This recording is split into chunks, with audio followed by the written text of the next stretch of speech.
Hello, everyone. I just had a good laugh when I saw this. It's not actually, it's not sort of like dark humor. It's not actually funny, but at the same time, hey, what do you do?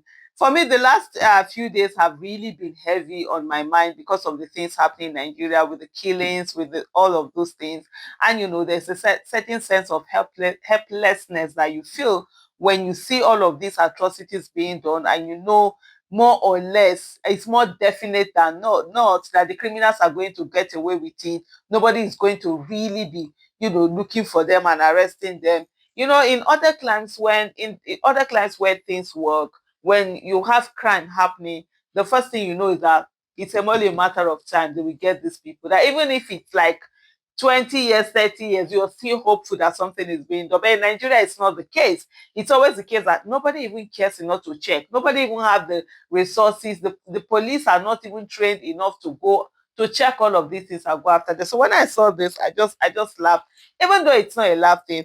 And this is what it says. It said, Pesin wey dem give 30 million to give kidnappers don't run. Both police and kidnappers, they find out. I saw this thing. I saw this tweet, and for me, what was just not funny and heartbreaking at the same time. Like I said earlier, this is like dark humor. Funny and heartbreaking at the same time is that how much I believe this particular statement without really having to check.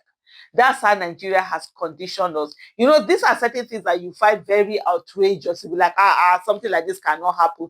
But knowing fully that something like this can really happen in Nigeria has most likely been happening, might not have been reported, or might not have seen. And by the way, if you've seen anything like this, just drop it in the comment section, and let's see. But knowing fully well that it can happen, that's so heartbreaking. Yeah, you understand. But now the kidnappers and police, like they said, are looking after them. We've gotten to a place where it has been normalized for ransom to be paid. We are in Nigeria, we are always having situation whereby monies are being donated. We are crowdfunding for everything, including ransom paying. Crowdfunding for these terrorists to kidnap more, to kill more, to take more, and to make more. Because what this happens is that their behavior is always being rewarded, and there's no how they're going to stop. It's cool business. I mean, 30 million naira. What business are you going to do that you're going to make 30 million naira this year? Then talk less of you just holding someone. And it's a multi-billion-dollar industry. That's what it has turned to, right now. And it's just crazy. Another thing also that you see is the fact that police, you even actually see a police helping you to negotiate, helping you to how you will drop the ransom. That's how normalized it has become. It's no longer something that you are thinking, this one, how can this one be this, or how can this one not be that? It's so normalized that now you actually see, police, coming to help you in the way that you're going to pay this ransom. Even when you come, we've seen reports where people are saying, police are just simply saying to you, just go and pay. There's really nothing, that can be done. But anyway, on this issues to see, well, I would love to have known how did they end up, with it all. We've also had situations whereby someone had, a lot of that has even been reported, where someone has gone to pay the ransom, and then they will release the person, the original person that was kidnapped, and then they will now hold the person that brought the ransom, unless they say that the person now needs to bring the ransom.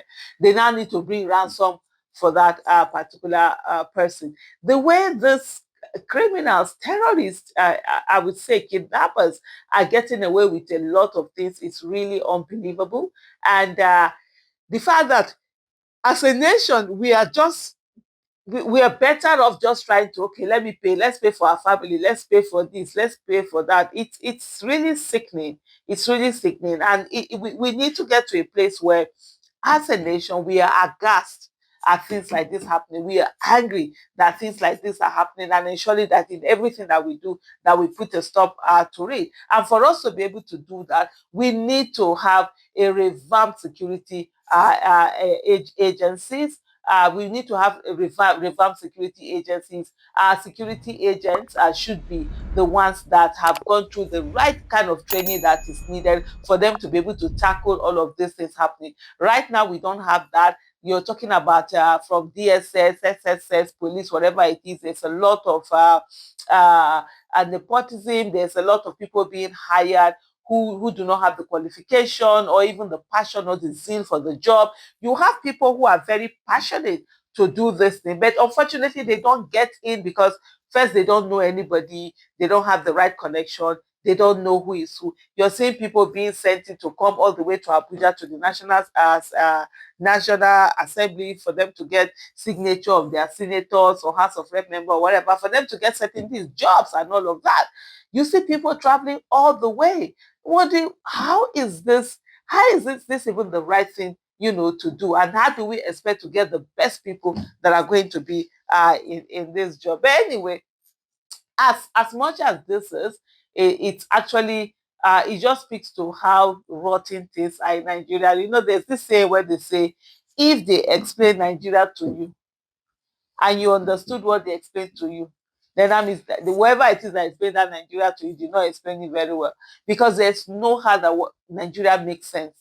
Nigeria does not make sense in any way. Because you look at it from, if you're picking the individual things that happen, you're picking the collective things that are happening, you're wondering how are these people still okay and still standing and still like this with all the things that have happened or are happening in the country. But unfortunately, we have religion that has been weaponized, that is used to keep people down, that is used to ensure that people don't own their voices, they don't have their voices.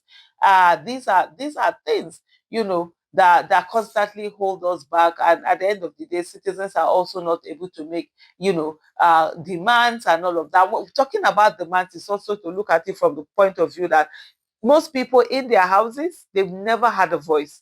Because it's very difficult for you to just wake up one day and have a voice.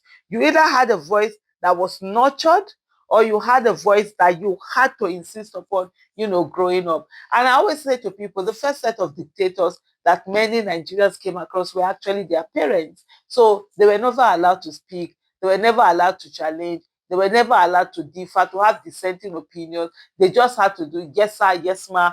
If they say jump high, high, they say run, how fast kind of a mentality. And so when they grew up, what they simply did was that they replaced their parents with government authority. And even after their parents, they had teachers who oppressed them, they had religious rulers who oppressed them. So as adults, having the government or people in authority oppressing them, it's really not a new thing or a strange thing, because it's something that they've been used to, all their life. And I hope the new generation of parents are doing better.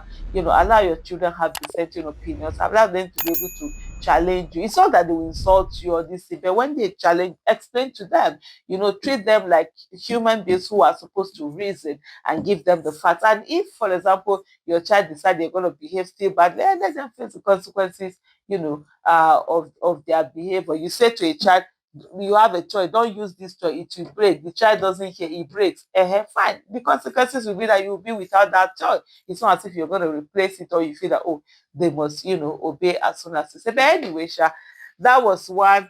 Uh, we'll see. So now the kidnappers and police, are they going to be working together, or what it is that at the end of the day, as much as and this is how Nigeria has also made us to find things funny that are actually not funny.